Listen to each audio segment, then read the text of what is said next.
ఈరోజు కేటీఆర్ గారికి నోటీసులు ఇవ్వడం, మొన్న హరీష్ రావు గారికి నోటీసులు ఇవ్వడం, టెలిఫోన్ ట్యాపింగ్ మీద ఎంక్వైరీ చేయాలనే ఆలోచనతో ఏదైతే చేస్తున్నారో ఇదంతా కూడా ఒక నాటకంలాగా ప్రజలందరూ కూడా భావిస్తూ ఉన్నారు.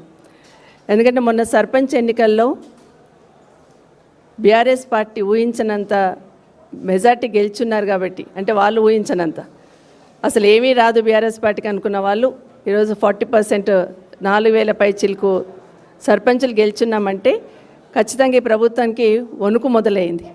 కాబట్టి రేపు మున్సిపల్ ఎలక్షన్స్ పెట్టున్నాము. మున్సిపల్ ఎలక్షన్లో కూడా బీఆర్ఎస్ పార్టీని అప్పర్ హ్యాండ్ అవుతుందేమో అన్న ఆలోచనతో ఈ దానికి తెరలేపడం ఒక కారణమైతే, మొన్న హరీష్ రావు గారు బొగ్గు కుంభకోణంలో ఏదైతే అవినీతిని ప్రశ్నించారో దాన్ని డైవర్ట్ చేయడానికి, దానికి సమాధానం చెప్పడానికి వాళ్ళ దగ్గర సమాధానం లేక ప్రజలోకి అది వెళ్లకుండా ఉండడానికి ఈరోజు ఫోన్ ట్యాపింగ్ది విచారణ అనేది మొన్న హరీష్ రావు గారికి నోటీస్ ఇవ్వడం, ఈరోజు కేటీఆర్ గారికి నోటీస్ ఇవ్వడం అనేది దాంట్లో భాగంగా నేను మాత్రం భావిస్తూ ఉన్నాం. ప్రజలే భావిస్తున్నారు.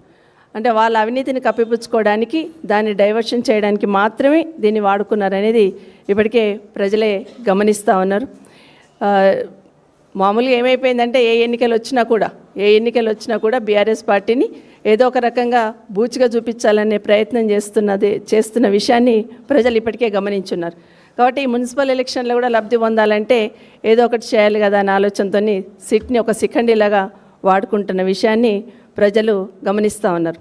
ఎందుకంటే ఏ విధంగా అయితే ఈ ప్రభుత్వం నక్కజిత్తుల రాజకీయం చేస్తూ ఉందో అది ప్రతి దాంట్లో గమనిస్తున్నారు. పార్లమెంట్ ఎన్నికల్లో గమనించున్నారు, సర్పంచ్ ఎన్నికల్లో గమనించున్నారు, ఇప్పుడు మున్సిపల్ ఎన్నికల్లో కూడా అదే గమనిస్తూ ఉన్నారు. ఫోన్ ట్యాపింగ్ విషయం కానీ, కాళేశ్వరం పైన విచారణ అని ఇది ఏదో ఒక రకంగా బీఆర్ఎస్ పార్టీకి సంబంధించిన నాయకులను విచారణకు పిలుస్తూ సాగదీస్తూ ఈరోజు రేవంత్ రెడ్డి గారి ప్రభుత్వం ఒక రాక్షసానందం పొందుతుందనేది వాస్తవం.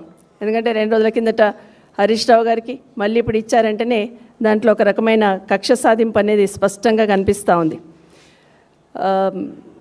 కాంగ్రెస్ పార్టీకి సంబంధించిన వాళ్ళ నాయకురాలు సోనియా గాంధీ గారికి రాహుల్ గాంధీ గారికి నేషనల్ హెరాల్డ్ విషయంలో నోటీసులు ఇస్తే గల్లీ నుండి ఢిల్లీ దాకా హంగామా చేశారు. అది కక్ష సాధింపు అన్నారు, వేధింపు అన్నారు. మరి ఇప్పుడు మీరు చేస్తున్నది ఏంటి?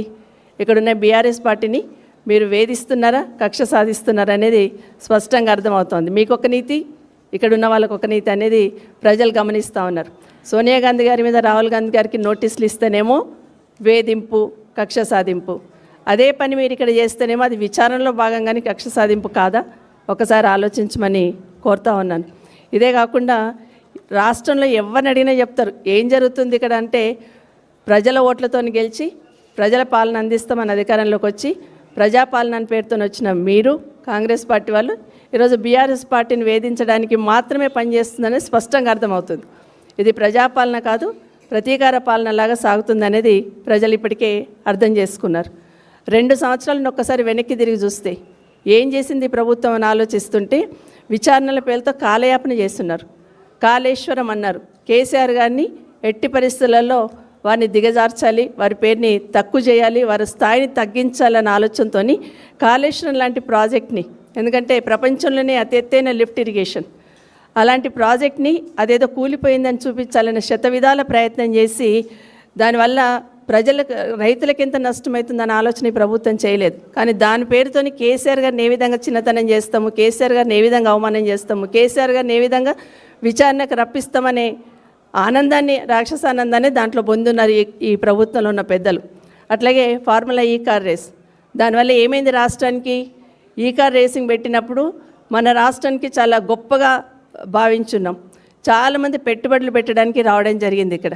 కానీ దాన్ని కూడా బూచిగా చూపించి కేటీఆర్ గారిని అక్కడ ఎంక్వైరీ పిలిచిన విషయాన్ని ప్రజలు గమనించున్నారు. అది ఒక మంచి పని చేసినా కూడా అక్కడ కూడా వేలెత్తి చూపించి ఏదో దోషిగా చూపించే ప్రయత్నం చేస్తున్నారు. విద్యుత్ పైన ఏం జరిగింది రాష్ట్రంలో?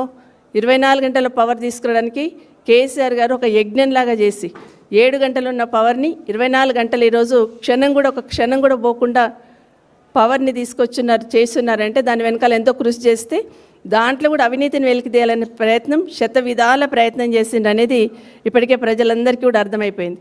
చివరికి ఔటర్ రింగ్ రోడ్ పైన కూడా ఏదో అవినీతి జరిగిందనే బూచిని చూపించే ప్రయత్నం చేస్తున్నారు. ఇవన్నీ కూడా ప్రజలకు విడమర్చి చెప్పి ఏదో ఒక రకంగా చేయాలి, కేసీఆర్ గారు నిశాన లేకుండా చేయాలన్న ఆలోచనతో మీరు చేస్తున్న ప్రయత్నం ప్రజలందరూ ఇప్పటికే గమనించున్నారు. ఇదంతా కూడా వాళ్ళు పాలన చేయడం చేతగాక గత ప్రభుత్వంలో ఉన్న కేసీఆర్ గారి మీద, కేటీఆర్ గారి మీద, హరీష్ రావు గారి మీద నిందమోపే ప్రయత్నం చేస్తుండనేది ప్రజలు ఇప్పటికే గమనించున్నారు. అన్నిటికన్నా ముఖ్యంగా 2 సంవత్సరాల నుండి ఈ రాష్ట్రంలో జరుగుతున్న తతంగం అంతా, ఒకటి మూసీ బ్యూటిఫికేషన్ అన్నారు, దాంట్లో జరుగుతున్న అవినీతి ఏంటనేది మా నాయకులు వెలికి తీసి బయటికి చెప్పున్నారు. అదేవిధంగా హిల్ట్ పాలసీ తీసుకొచ్చారు, దానివల్ల ఆ భూములతో ఎంత అవినీతి జరుగుతుంది, పరిశ్రమలు ఏ విధంగా తరలిపోతాయి అనేది గట్టిగా ప్రజలకు వివరించి చెప్పే ప్రయత్నం చేశారు. గచ్చిబౌలి భూములు తీసుకున్నారు, దానివల్ల ఆ యూనివర్సిటీకి ఎంత నష్టం జరుగుతుంది, దాన్ని కాపాడుకోవాలని గొంతెత్తింది బీఆర్ఎస్ పార్టీ. అట్లాగే సింగరేణి కుంభకోణంలో, బొగ్గు కుంభకోణంలో ఏ విధంగా బొగ్గు కుంభకోణం జరిగింది అనేది వెలికి తీసిన మరుక్షణం, ఏ విధంగా జరిగింది, ఎక్కడ తప్పు జరిగింది అనేది వెలికి తీసిన మరుక్షణం ఇమీడియట్గా సిట్ నోటీసులు ఇస్తూ ఈ ఫోన్ ట్యాపింగ్ది వెలికి తీసుకొచ్చి మీ దగ్గర జరుగుతున్న ప్రభుత్వంలో జరుగుతున్న విచ్చలవిడి అవినీతికి అడ్డుకట్ట వేయాలనేది అయితే బీఆర్ఎస్ పార్టీకి సంబంధించిన నాయకులు హరీష్ రావు గారు, కేటీఆర్ గారు చేశారు. వారిని ఇబ్బంది పెట్టాలనే ప్రయత్నంలో వారిని టార్గెట్ చేసి ఈ వేధించి రాక్షస ఆనందం పొందుతుందనేది వాస్తవం. ఒకటి మాత్రం వాస్తవం, కాంగ్రెస్ పార్టీ ప్రభుత్వంలో ఉన్న పెద్దలకి వారి దృష్టి అంతా కేసీఆర్ గారు, కేటీఆర్ గారు, హరీష్ రావు గారి మీద ఉంటే మా దృష్టి అంతా కూడా ప్రజలకు మీరు ఇచ్చిన హామీలపైన ఉంటుంది, మీరు చేస్తున్న అవినీతి పైన ఉంటుందని మాత్రం గుర్తు చేస్తూ ఉన్నాను.